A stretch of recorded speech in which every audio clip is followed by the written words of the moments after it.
اللهم صل على سيدنا ومولانا محمد وعلى آل سيدنا ومولانا محمد وبارك وسلم عليه. أعوذ بالله من الشيطان الرجيم. بسم الله الرحمن الرحيم. يا أيها المدثر قم فأنذر وربك فكبر وثيابك فطهر والرجز فاهجر ولا تمنن تستكثر ولربك فاصبر فإذا نقر في الناقور فذلك يومئذ يوم عسير على الكافرين غير يسير. صدق الله مولانا العظيم وبلغنا رسوله النبي الأمي الأمين الكريم ونحن على ذلك لمن الشاهدين والشاكرين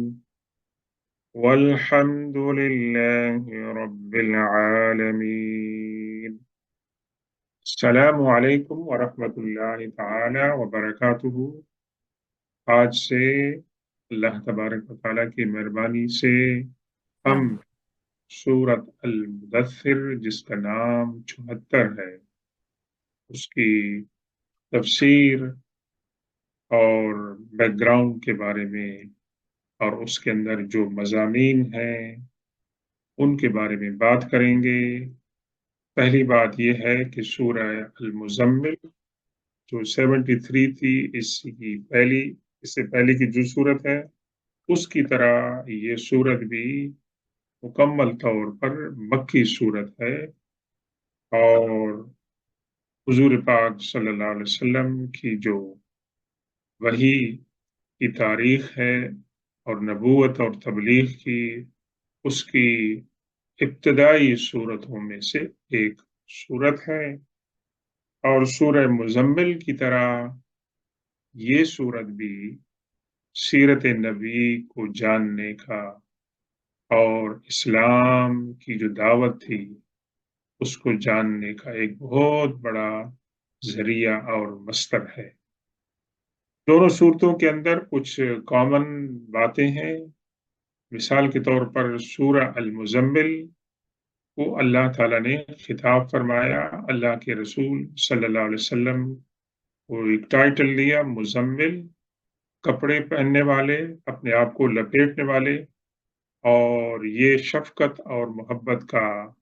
انداز اور خطاب ہے۔ اور یہ جو صورت ہے اس کے اندر اللہ تبارک و تعالیٰ نے آپ کو مدثر کے ٹائٹل سے جو ہے وہ نوازا، اور اس کے اندر بھی اللہ کے رسول صلی اللہ علیہ وسلم کی ایک صفت ہے اور آپ کی سیرت کا ایک پہلو ہے، انشاءاللہ اس پر بات کریں گے۔ اور دونوں صورتیں جو ہیں ان کے اندر ایک ہی واقعہ کامن ہے، یعنی المزمل اور مدثر، اور یہ حضور پاک صلی اللہ علیہ وسلم کی جو وحی کی جو تاریخ ہے اس کی ابتدا سے وہ متعلق ہے۔ اور سورہ مزمل کے اندر اللہ تعالیٰ نے آپ کو قیام اللیل کا حکم دیا تھا، جو کہ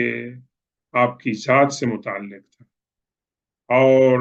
اس کے اندر حضور پاک صلی اللہ علیہ وسلم کی شخصیت کا کمال کہ آپ اس زمانے میں تہجد کی نماز پڑھیں اور اللہ تبارک و تعالیٰ کو یاد کریں، اور پھر آپ کی طرح آپ کے جو صحابہ کرام اس وقت مسلمان ہوئے تھے انہیں حکم دیا، اور وہ بھی اس خاص عبادت میں شرکت کرتے تھے۔ اور اس صورت کے اندر اللہ تبارک و تعالیٰ نے جو ہے وہ وارننگ سے آغاز کیا ہے، قم فانذر، آپ کھڑے ہو جائیں اور آپ لوگوں کو ڈرائیں۔ تو اس کے اندر اللہ تبارک و تعالیٰ نے حضور پاک صلی اللہ علیہ وسلم کو یہ تعلیم دی کہ آپ اپنی تعلیم اور اخلاق سے اور تبلیغ سے دوسرے انسانوں کی تکمیل کا اور ان کی جو شخصیت ہے اس کے کمال کا آپ جو ہے وہ ذریعہ بنے۔ اب یہ جو لفظ ہے مزمل اور مدثر، ان دونوں میں اتنا زیادہ فرق نہیں ہے اگر اس پہ غور کیا جائے کہ مزمل کے معنی ہے کہ جو چیز جسم کے ساتھ لٹکی ہو، بدن کے ساتھ، جس سے آپ نے بدن کو کور کیا ہو، وہ ہے، اور مدثر بھی تقریباً اسی معنی میں ہے، لیکن مدثر کے معنی ہے کہ جو چیز کور کر رہی ہے بطور لحاف کے۔ اور عربی زبان کے اندر دو الفاظ استعمال کرتے ہیں، ایک ہوتا ہے دثار، دال تا الف اور را، اور اسی سے مدثر ہے کہ یہ جو ہوتا ہے یہ کپڑا ہوتا ہے، لحاف ہوتا ہے، جس کو آپ کے بدن کے اوپر جو کپڑے ہوتے ہیں ان کو جو آپ اس کو پہنتے ہیں اس کے اوپر اس کو دثار کہتے ہیں، اور جو کپڑے ہمارے بدن کے ساتھ ملتے ہیں اس کو شعار کہتے ہیں۔ اور اس کے بارے میں ایک بہت ہی خوبصورت حدیث ہے حضور پاک صلی اللہ علیہ وسلم کی، جس کے اندر پیار اور محبت ہے، اور یہ کہ آپ نے انصار کو جب ایک غزوے کے موقع پر ان کے کچھ نوجوانوں نے یہ سوال کیا کہ حضور پاک صلی اللہ علیہ وسلم جو ریورٹس ہوئی ہیں لوگ ان کو مال غنیمت میں زیادہ حصہ دے رہے ہیں، تو آپ نے ان کو بلایا اور ان سے بہت باتیں کی، لیکن جو خوبصورت الفاظ اللہ کے رسول صلی اللہ علیہ وسلم نے استعمال کیے وہ فرمانا تھا کہ الانصار شعار والناس دثار، انصار تو میرے لیے ایسے ہیں جیسے میں وہ کپڑے جن کو میں بدن سے لگاتا ہوں وہ پہنتا ہوں، اور عام جو لوگ ہیں، دوسرے لوگ ہیں، وہ کون ہیں؟ وہ دثار ہے، کپڑوں کے اوپر جو آپ کپڑے پہنتے ہیں وہ دثار ہے۔ تو آپ نے انصار کے لیے دعائیں کی، ان کے بچوں کے لیے، ان کے بچوں بچوں کے لیے، اور ان کو آپ نے اس پیارے خطاب کے ساتھ جو ہے وہ نوازا۔ اس حدیث اس سورت کے بیک گراؤنڈ کے بارے میں ایک بہت مشہور حدیث ہے، حضرت جابر بن عبداللہ رضی اللہ تعالی عنہ، وہ کہتے ہیں کہ حضور پاک صلی اللہ علیہ وسلم نے فرمایا کہ میں جبل حرا میں تھا اور میں وہاں سے نکلا اور مجھے پکارا گیا کہ یا محمد انکا رسول اللہ، اے محمد صلی اللہ علیہ وسلم آپ اللہ کے رسول ہیں۔ تو میں نے دیکھا دائیں طرف اور میں نے دیکھا بائیں طرف، تو مجھے کوئی چیز نظر نہیں آئی۔ پھر میں نے سر اٹھا کے اوپر دیکھا ہورائزن کی طرف، تو مجھے وہی فرشتہ نظر آیا جو مجھے غار حرا میں ملا تھا، اور وہ ایک تخت کے اوپر بیٹھا تھا، اور وہ تخت ایسا تھا کہ اس نے زمین و آسمان کے درمیان جتنی سپیس ہے اس کو اس نے کور کر لیا تھا،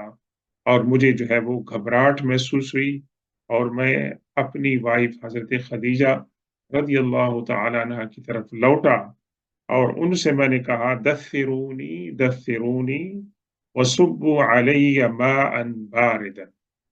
مجھے آپ لحاف پہنائیں، کمبل پہنائیں اور میرے اوپر ٹھنڈا پانی ڈالیں۔ تو اس کا مطلب یہ ہوا کہ اس ایپیسوڈ سے اللہ کے رسول صلی اللہ علیہ وسلم کے بدن کے اندر گرمی محسوس ہوئی، اور آپ نے یہ اپنی وائف سے عرض کی، فرمایا مجھے آپ جو ہے لحاف پہنائیں اور میرے اوپر ٹھنڈا پانی ڈالیں۔ تو ٹھنڈا پانی ڈالنے کا مقصد کیا ہے کہ آپ کا مزاج جو ہے وہ کول ڈاؤن جو ہے وہ ہو جائے۔ تو یہ حضرت جابر رضی اللہ تعالیٰ عنہ روایت کرتے ہیں، جس کو امام بخاری نے جو ہے وہ